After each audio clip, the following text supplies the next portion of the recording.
www.djdivanimixing.point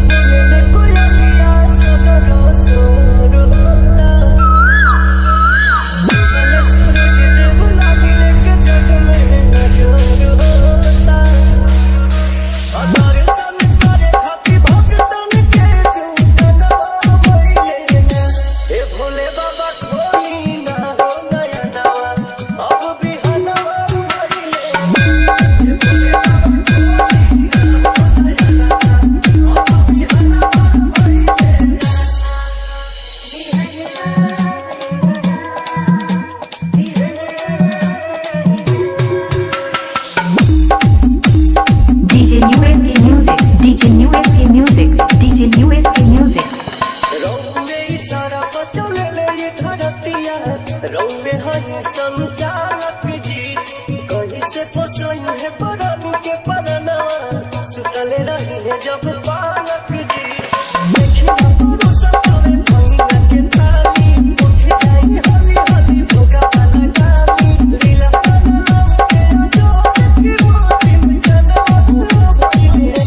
ए भोले बाबा खोली ना हो नया नवा अब बिहनवा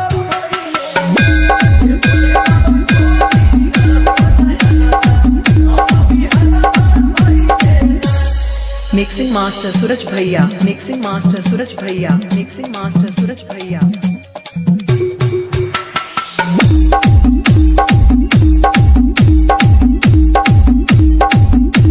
पूरी के ध्यान वाली कोलिया सनन राउर जाटा हम ठीक से सजा दी सौ से पहाड़िया परल बट सुन डमरू के तनी सा बजा दी मानी के सुनी जी अब हमारो कहला का सब भाई दिल के देखी के सुताला का हिले न पतयो मारी लगा तो उदास बाबा बाबा भाई हिले ना ए भोले बाबा खोली ना हो नया अब बिहना भइले